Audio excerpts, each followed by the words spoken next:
Alright, what's going on guys, it's your boy Bandito and welcome back to the channel. Today we're going to do a different kind of video by starting a long-term series on the channel. This is the start of the Retrospective series, where I'll be giving my thoughts on every game that I've covered on this channel, ranging from old school childhood classics to the new blockbuster games. For the first episode, I'm going to cover Red Dead Redemption. By far, this game was my favorite story game growing up, and I think it was the first game I've ever played to completion as an 11-year-old kid. The story captivated and entranced me. The big-eyed child in me, I absolutely ate the story up. Back then, I wasn't able to actually understand the nuances or the themes, but I just loved taking on the role of a cool gunslinger seeking redemption in the eyes of the law in the Wild West.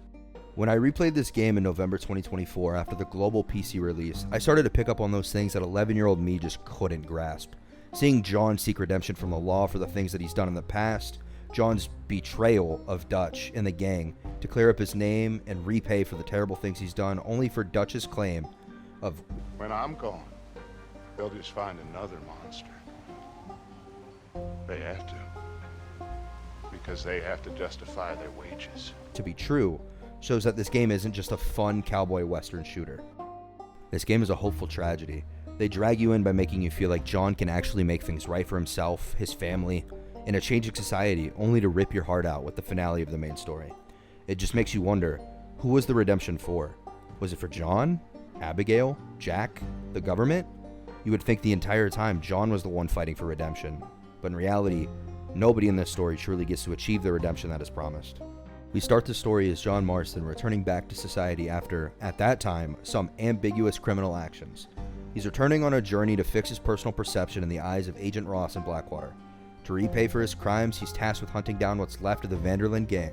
And as far as we know, the only remaining members are Bill Williamson, Javier Escuela, and the esteemed leader, Dutch Vanderlyn. We start by tracking Bill Williamson in New Austin.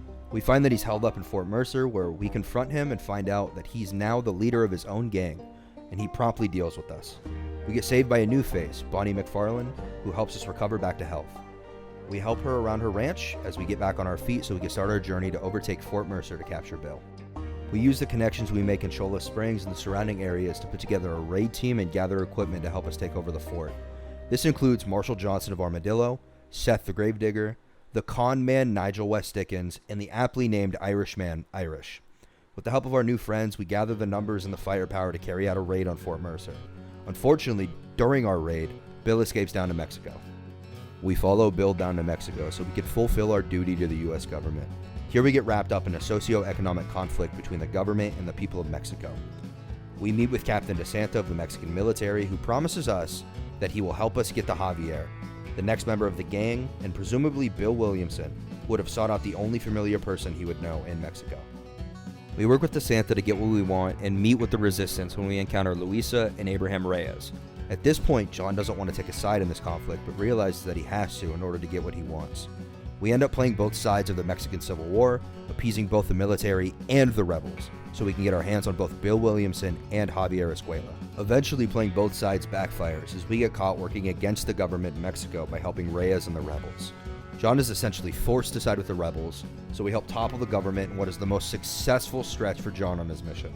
We capture Javier and turn him over to Agent Ross in the Bureau of Investigation and the raid on El Presidio. After this, we corner Bill Williamson with the help of Reyes and finally end his reign of terror, securing the second of the third Outlaws. With this chapter of the game concluded, we finally set our sights on returning to Blackwater and hunting down Dutch Vanderlyn with the help of Agent Ross and the BOI. When we make it to Blackwater, we meet with Professor McDougal to gather leads on Dutch and encounter new, albeit short-lived, friends. We encounter Dutch during a bank heist in Blackwater, and he leads us into an ambush where we fight through his newly bolstered gang. With the help of the Bureau of Investigation, we track down Dutch to his stronghold. We chase Dutch through his camp, and he gets the better of us for now. Knowing that we're hot on the trail, we assist the Bureau of Investigation to get closer to Dutch with each passing day. We continue our duties by taking incremental steps towards capturing him, until we eventually have him cornered. Dutch decides that if anyone is going to take him out, it's going to be himself, and he plunges to his death in his final act of defiant suicide. With John's duty finally fulfilled, we return to a life of peace with our family and uncle. We go back to living on Beecher's Hope, the homestead that John and his family live. We help out around the farm as well as step up in our duties as a father.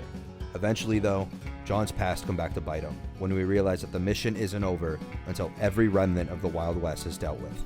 Unfortunately, This means Dutch was right, and John is the next monster. We fight as best as we can, but we're faced with insurmountable odds.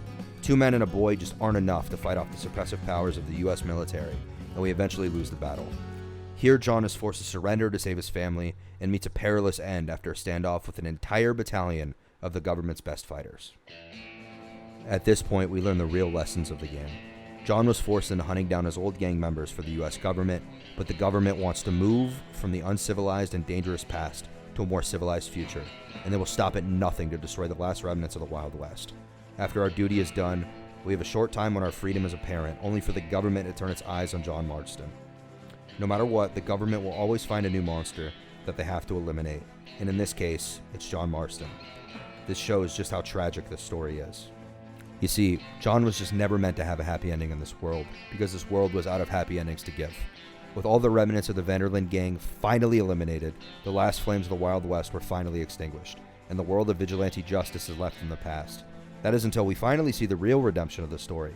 Jack takes it upon himself after the death of John and Abigail to get revenge on Agent Ross for how he used his father, thus finally achieving the real redemption in this story. In what should have been a story of character development and redemption, we see nothing but betrayal and misdeeds. With the final mission, Jack finally gets revenge on Ross and defeats him in a duel in his family's honor, leading to the end of our story. I personally believe that this game was way ahead of its time. The story, especially coming from a studio like Rockstar that tries their best to produce stories that toe the line of being completely serious and tongue-in-cheek comedy, wrote an absolute masterpiece. They conveyed the story in such a way that it was able to bring out raw emotions such as disgust, anger, hatred, and contempt in a way that I don't think could have been replicated up until 2018 with the release of Red Dead Redemption 2. With that being said, it's time to rank Red Dead Redemption 1 on the tier list. I believe with all my heart that this game is a strong S. For a game that came out in 2010, this game holds up really well, especially with the new PC release. If you want to experience an incredible story of false hope and betrayal, Red Dead Redemption offers the best chance for someone to experience that in the gaming world. This game gets a strong 9 out of 10 from me, but don't take my word for it. Play the game and experience it for yourself. It is well worth the time and effort, and I believe that everyone should play through it. I hope you enjoyed this little video essay and analysis from me. Keep in mind that this is based on my personal experience playing this game back on the PS3, as well as in November 2024 after the global PC release. You may hold other opinions on the game, and that's perfectly fine. That's what the games are made for us to experience and draw conclusions and takeaways based on our thoughts. With that being said, it's been your boy Bandito, and I will catch you all in the next one. Later.